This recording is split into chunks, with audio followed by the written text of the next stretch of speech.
G'day there guys, Marky here, and welcome back to another episode of r/relationship advice. I do hope you enjoyed today's episode, and with that said, I want you to sit back, relax, chuck a prawn to the barbie. Let's get right into it. Our first post is by user TittyBean4, titled, "Am I the asshole for telling my friend's boyfriend that he shouldn't have been allowed to eat?" Some friends and I decided to do the trend where we have a dinner and everybody brings a food that starts with the first letter of their name. There is one friend of ours that's a bit of a moocher. Whenever we go out, she never pays for stuff. Whether it's the dinner bill, tickets for the movies, etc., we always end up paying for her. But everyone accepted this and doesn't really have an issue with it. However, recently, it's become worse. She's been dating this guy for a couple of months, and she brings him everywhere with her, even when he's not invited. So now we have two people to pay for. Also, I feel like I have to say that they have jobs. They're not struggling. It would be different if they were broke, then of course I wouldn't mind. But yeah, we had the dinner last night and everybody brought food and put a lot of effort into it. These two, however, showed up with absolutely nothing. Not even a bottle of soda. We were annoyed, but nobody said anything. It wasn't until the end of the night when they were leaving that I cracked a little. The friend's boyfriend was taking home all the barbecue ribs that were left. I repeat, all of it, and it was a lot. Like, damn, be considerate at least. He emptied the entire tray of ribs into a container. That's when I politely asked, "Can you maybe not take all of it? The others might want some too." He got all defensive and asked, "Why are you treating me like I'm stealing all the food?" I clarified that I never said such a thing, and that I only asked that he didn't take all of it. He got angry, plopped the ribs back, and said, "Fine, I don't need your food." To which I replied, "It kinda seems like you do. And to be honest, you shouldn't have eaten at all since you didn't contribute again, as usual." Then my friend came, took him, and just left without saying anything. Now apparently she's angry with us, mainly me. Most of my friend group doesn't think that I did anything wrong, but there are a couple who are saying that I shouldn't have said anything. The thing is that I didn't even say anything to my friend because I don't mind that she doesn't contribute. Her boyfriend was the one that was irritating me. He eats the most food but doesn't contribute, drinks the most alcohol, doesn't contribute, orders really expensive meals at restaurants, doesn't contribute towards the bill. I guess I got kind of annoyed and snapped at him. I tried phoning her to clarify that I don't have any issues with her, but she's ignoring me. I don't know, maybe I should have left well enough alone. In the comments, Tizery says, "Not the arsehole, but be honest, you kind of do mind that the friend is a mooch. Also, y'all should have put the brakes on this because you basically trained mooch friend that it was okay to take advantage of y'all. And of course she thinks it's okay that her mooch boyfriend should be paid for as well and get to take all of the leftovers home. Next time the group gets together, she needs to get told point blank that she needs to pay for her and her boyfriend's share or pull an end run with the server. Pull him or her aside and tell them to not put Moochie Sue and her boyfriend's meal on the group's tab. If they show up to a potluck, do not let them through the door empty-handed. "Oh, we are so glad you're here. You didn't bring anything yet. That's fantastic. We've already started drinking, so be a love and run to the store and grab a bag of ice and some Pepsi. That can be your contribution." You teach people how to treat you. If you lay down like a doormat, they will wipe their feet on you. Edit to add, to the couple of friends that think that you were wrong, let them know that since they're okay with the Mooch twins, they can cover the Mooch's share of the bill as you will no longer be subsidizing them. I'd even put forth that they are welcome to pay my bill as well next time. And OP replies, "Okay, fine. You caught me. I do mind, and I find it annoying. I put up with it because everyone else says to. Oh my god, don't tell her that. You'll make her feel bad." I wanted to phone her and clarify that I had no problems with her to avoid drama. God, do I hate the drama. By speaking up, I sort of divorced our friend group now, and the whole situation is annoying. Why the hell are you guys enabling her mooching, and now her boyfriend's mooching? Tell her she's not welcome back until she pays back everyone, and her boyfriend is not invited. If he shows up with her, neither will be allowed in. Don't let these people live off you guys. OP replies, "Yeah, it's stupid to be honest. She is substantially younger than the rest of us, so when she initially started the not paying thing, everybody was like, "Aw, she's young, let's pay for her." And she sort of became the little sister of the group. The handful of times I did mention paying, she acts like she forgot. For example, we were both in line for snacks and I offered for her to go ahead of me like, "Do you want to go first?" She acted all surprised and was like, "Oh yeah, I'll go first." Yet I fully know that she expected me to pay for the both of us. Yeah, OP, I don't think you're the asshole in the situation here. I think, as people have said previous to this, you and the group have conditioned her to be okay with this. She understands that, and she's abusing it to the fullest extent. She's even brought her mooching Andy boyfriend into this one as well, and you guys have just continued to let it slide. They're just stealing from you at this point, and you're just watching this shit show happen and being like, no one stop it. I swear to God, if anyone tries to stop it, there's gonna be a problem here. I really like it when people rob me blind, and this is really cool and normal. I applaud you for saying it, OP, because someone had to say it, and I'm glad that you spoke up. So, not the asshole. They need to cut that shit out. Update. I wanted to clarify the reason I said I don't really have a problem with her not contributing is because I personally never paid for her in terms of dinner, tickets, etc. I've paid for exactly a drink, some popcorn, and parking before. But she obviously still benefits from me and the others when we bring food and drinks and she brings nothing. I've always thought that it was unfair, but nobody wanted to say anything, so I left it alone. I should also mention that she's a friend by association. I've only known her since the beginning of this year. I confronted her, like many of you suggested, and started off by saying I thought it was unfair that her boyfriend was taking all the food, and that is why I spoke up. She said she's sorry, and the boyfriend only did that because he didn't think that anyone would mind. I should say that even though she eats at these things, she's never taken copious amounts of food before.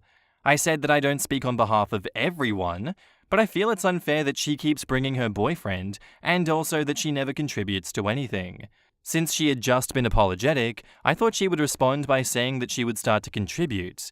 But instead, she asked why I cared so much because I don't even eat ribs, and that I embarrassed her and her boyfriend for nothing. I don't eat meat, but that was beside the point. My friend put a lot of hours into cooking those ribs just for this guy to take them all? No, it's not right. And I didn't make a scene, he did. I spoke very politely, so I explained that again and said that she's been an inconsiderate friend. She said, "I don't know why you're attacking me when nobody else has a problem," then said that she didn't want to associate with me anymore. I said that was fine, and that was the end of it. I told the others the outcome, and the friend that introduced Mooch to us was really mad that I caused a rift between everyone over food. So the group essentially split up, and those who were irritated with me will continue to hang out with her. The others who secretly found her annoying but were too polite also spoke up and decided to branch off too. Our mooch-free group hung out a couple of times already, and all the complaints are finally being released. Also, everybody brings something now, which is nice. Not just that, but it's a more relaxing and stress-free environment without them. The introducer friend is trying to poach some of the new group to no avail, which I think is funny, but anyway, that's it. Sorry if this was anticlimactic, and I know this is like juvenile high school stuff, but hey, that's what happened. In the comments, Aggressive Bed says, "I mean, the previous thread spelled it out in upvotes. Why are you or anyone tolerating this behavior? Why? I cannot imagine being friends with someone who isn't struggling but shows up to group events and just orders, consumes, enjoys, and never contributes. I've been in a position where I couldn't afford to do something and have made that clear, and have had friends offer to pay for my portion. I've done the same for my friends many times myself. If there's a monetary issue and I value someone's company and it's communicated, then who cares? But to have a person who's perfectly able to pay and just doesn't? That isn't ever happening around me more than once. It is absolutely ridiculous. I showed up to a really rich person's holiday party last year. They know I'm struggling with finances, but I still brought a decent bottle of wine as a thank you, and it wasn't potluck style, just a holiday party at their house, and that's what you do. You bring anything that shows you thought about them, lol. I love this. I have a friend like this that we distance ourselves from for just being overall shitty. One of the girlies got married and was like, oh my god, we kind of have to tell this friend. So the bride invited her to the evening do, and she said maybe. The wedding happened, no word from the friend the whole lead up because this is what she does. So flaky. And when we went back into the reception after dinner, she was just stood there, like she herself was the wedding gift. Then threatened me if I didn't make her my bridesmaid. I'm the engaged one of the trio. She'd kick me in the tits, proceeded to hang off my neck and tell me she misses me despite ghosting us for years, trapped my fiancé in a corner telling him she was going to show up on my doorstep for a surprise visit, and then drunk cried that again, she misses us. I need to do this with her. What you need is a beefy security guard at your wedding. And yes, you also need to cut her off too. Stacity says, win-win ending, mooch-free group, and no longer doormats, and no longer have to put up with cheapo friend. Mooch group are now feeling the consequences. Poor behavior going unchecked will worsen, and because of their pride to avoid acknowledging that it's wrong, they will eat the costs. Also, there are now a lot less people to spread out the mooching, so it will literally cost them more, as 3 people dealing with 2 freeloaders is going to be a lot worse than 10 people who all pretend that it was fine. This is a good outcome, and once again, communication for the win. I think we all saw this update coming, this ending to the story happening, but I wouldn't be surprised if there was more pressure from the group that tried to turn OP away from that decision to cut off the mooching friend. People in group settings are crazy and do not act rationally. It's just so insane to me that once the cat is out of the bag, the mooches are still welcome with these people. Like, what are you people smoking? You were given a get-out-of-jail-free card and you still sit with these leeches, these parasites. Anyway, congratulations, OP, and I still think you're not the asshole. Our next post is by user Throwaway Rat Problem, titled, Am I the asshole for telling my daughter that she should leave her pet rat at home now my girlfriend has moved in? Edits about the title, I mean her mother's home. When I realized a word was missing, I couldn't edit it. So my, male 45, girlfriend, female 45 of 2 years and I have moved in together. Everything's great and she gets along very well with my children, at least with my son. I share custody of my 2 children, male 16 and female 15, with my ex-wife, female 40. There is one problem. My girlfriend has a phobia for mice, rats, squirrels. In other words, rodents. This is something we all know, and people laugh about it, but it's a serious issue for my girlfriend who can't even see a picture without starting hyperventilating. My daughter got a rat as a present when she turned 15. She brought it home and my girlfriend freaked out, and she apparently left the apartment without even noticing that she didn't have her shoes or coat on. I got upset with my daughter because she knows my girlfriend's fear. I told her that she should leave her pet at her mother's house from now on when she comes here. My daughter got upset and started yelling that my girlfriend is being ridiculous, and me too.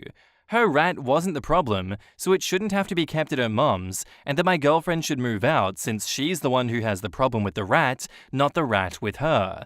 I told her that we're a family, and family makes compromises. Now she's saying that if the rat isn't welcome, then neither is she, and she's now planning to stay with her mum until her rat is allowed or my girlfriend has moved out. My ex-wife called me to tell me that I'm the asshole for choosing my girlfriend. I told her that she was the asshole for getting my daughter this present. Am I the asshole? My honest opinion is that your ex-wife is a complete piece of shit for starting this. What an awful, terrible human to intentionally do that to you. Your daughter also shares blame for going along with this one, knowing that your girlfriend has a phobia of it. Your daughter is old enough to know better, but unfortunately she's also caught under the influence of your ex-wife, who I said just now is a piece of shit. Both your daughter and your ex-wife are complete assholes in this situation, and you're not the asshole. I feel like it's easy to spell this one out. Info.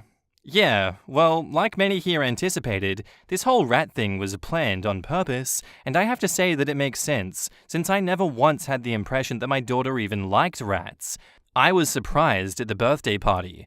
My girlfriend and I moved in together about 3 weeks ago, and the rat showed up about 10 days ago. I know this now because I've tried to text my daughter about other suggestions like a second rat, a dog, etc. She has made up her mind. It is her or my girlfriend in the apartment. My son told me all of this. He said that my ex-wife and my daughter have been bashing my girlfriend and calling her homewrecker. Anyway, my daughter can live with her mother for the time being because, legally speaking, children here can decide which parent they want to live with at her age. The plot twist is that my son expressed desire to move in permanently with me instead, and I guess that it's because of all the drama. My son hates conflicts and confrontations. Of course, my ex-wife is now bombarding my phone because she believes that I've put my son up to this because my son said that he'll start packing a bigger bag today if I agreed to him moving in permanently.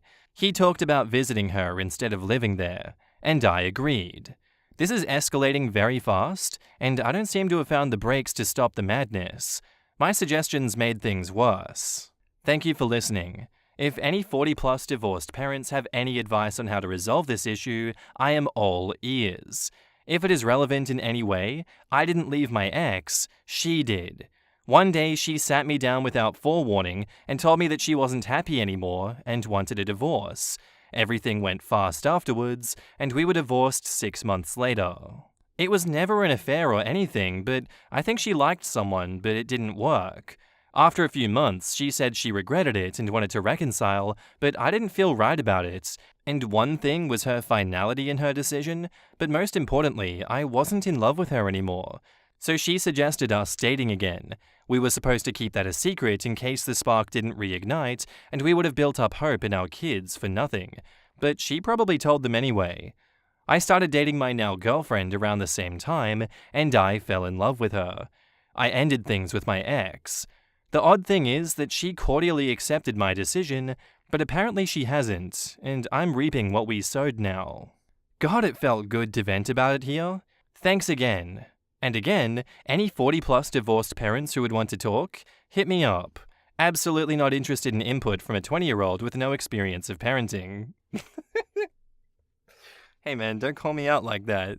In the comments, ShiShiPC says, do right by the rat and get it a buddy because they're extremely social animals and will get really depressed and sad if they're alone. I had 2 pet rats that spent all their time together and they were so cute and lovable. If they have a companion, then they can be left alone without human interaction and be just fine. Social animals when isolated in captivity can start to self-mutilate and even go so far as to die of depression by hurting themselves/not eating. Get him a buddy, and he should be fine left with his buddy for a few days at a time. Question: are you saying a single rat? Like, as in only one? Does your daughter realize that rats need other rats in order to be happy? Agreed. Any good rat owner knows that they shouldn't be kept alone. Get a friend or 2. My largest mischief was 5. I'm down to 2 females and a neutered male now, and the cage feels so empty. I have 3 girls myself, and the fact that he said a rat, not rats, is what immediately caught my attention. I did share this post with the Rat Reddit because I was in such disbelief. You just gotta know they got it from PetSmart too. Info: was the gift giver aware of the phobia? OP says, yes, my ex-wife knows that, of course, and I even said that it couldn't come to my place. That was at the birthday party. Update. Well, people wanted an update and here it is. My daughter is refusing to talk to me and she's moved in with her mum and said that this is permanent. My son moved in here with me and I can see that he really enjoys it here. I have been blocking my ex-wife's number for periods at a time because I've been receiving all kinds of threats and insults from her saying I have manipulated my son against her. My son is a very quiet boy and he's never given me any impression that he's been having a bad time at his mother's. I only noticed when he moved here and started talking and opening up about how miserable he's been. The rat. Well, my daughter decided to free him, and she and her mum drove to the woods and just let it go. I'm no expert on rats, but that's the story. My girlfriend and I have decided to get a dog. Maybe that would change my daughter's mind about not visiting, although I must admit that life has been so much easier now when she isn't around, making everyone go on eggshells not to set her off. Both her and her mum refuse therapy. Over and out. In the comments, Psychological Bit 5422 says, "So the rat didn't work, so they basically just condemned it to death. That alone makes your ex a bitch." OP replies, "I was shocked, to be honest. Isn't there another way?" Yeah, I mean, the pet store would have happily taken it back, maybe not for a refund, but would have taken it. Or they could have posted an ad on the Facebook Marketplace as free to go to a good home, but they couldn't be bothered, it seems. The rat was just a tool to try and control your life. She decided to free a domesticated rat? Yeah, it's probably dead now. You can't free domesticated animals, you can only abandon them to die.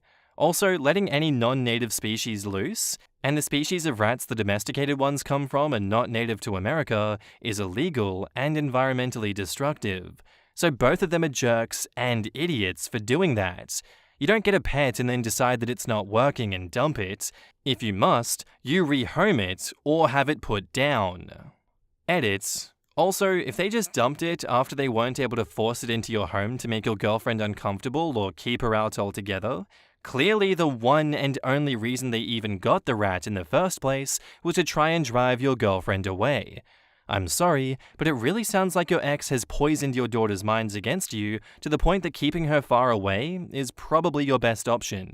The best you can do is probably just tell her that you love her and will be there for her when she decides to try being a decent person, but you're not going to let her try to destroy your life, your son's life, and your girlfriend's life for some fantasy about getting the family back together or whatever else your ex is filling her head with. And you're done trying to accommodate her when all she does is try to terrorize you and everyone else in your life. Tell her you know exactly why she got the rat at all, since she clearly didn't want it as an actual pet, and you're not going to tolerate that kind of behavior from someone who is old enough to know better, especially when it involves hurting people and animals that have never done her any harm. Take care of your son and girlfriend. Maybe one day she'll wake up and see what a terrible person her mother is, but maybe she won't. And if she doesn't, blood or not, she's not the kind of person that you need in your life. And that's where I'm going to end today's episode, guys. I do hope you enjoyed. If you did, let me know what you thought about it in the comments down below, and I'll see you in the next one. Bye.